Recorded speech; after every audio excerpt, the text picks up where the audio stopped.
Puji nama Tuhan, damai sejahtera Allah menyertai kita sepanjang hari ini. Ada pertanyaannya mengatakan kenapa Tuhan menciptakan orang kaya dan orang miskin? Apakah Tuhan kita tidak adil? Saya ingin katakan bahwa Tuhan kita itu adil. Ia menciptakan keseimbangan. Ada orang kaya yang akan dipakai Tuhan untuk boleh menyalurkan berkatnya kepada orang miskin. Kemudian orang miskin akan berdoa kepada Tuhan dan ia akan percaya bahwa Jehovah Jireh yang akan memakai orang-orang kaya tadi untuk memberkati hidupnya. Bahkan oleh karena itu orang miskin boleh melihat mujizat Tuhan. Sekarang ada orang mengatakan begini, kalau begitu saya memilih untuk menjadi orang kaya saja. Saya tidak mau memilih untuk menjadi orang miskin. Karena saya ingin dipakai Tuhan untuk memberkati. Saya ingin katakan, ketika Tuhan memberkati, Ia memberkati semua orang, baik orang jahat, orang benar, orang Kristen atau bukan Kristen, karena Tuhan tidak pernah pilih kasih. Semua diberkati oleh Tuhan. Tetapi respon orang itu sendiri ketika ia diberkati itu seperti apa?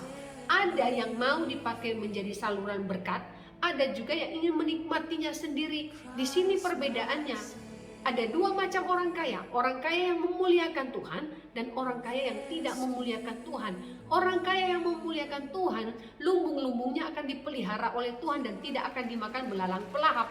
Tetapi mereka yang kaya dan tidak memuliakan Tuhan, ini lumbung-lumbungnya bebas dimakan oleh belalang pelahap. Artinya, itu semua harta yang ia dapatkan akan terbuang dengan sia-sia.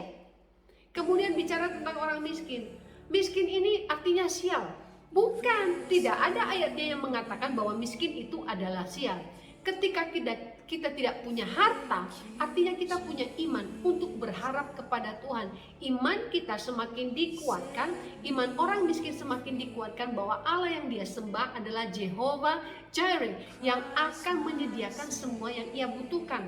Jika kita membuka Alkitab membaca tentang Lazarus ya, itu di dalam Lukas 16 ayat 20 sampai 25.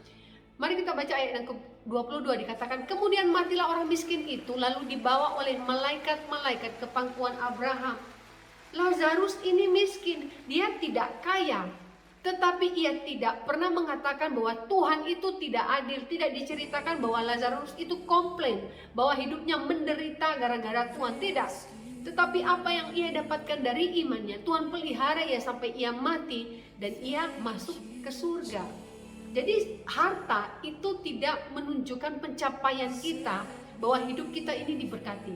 Harta bukan sebuah penilaian bahwa hidup kita diberkati.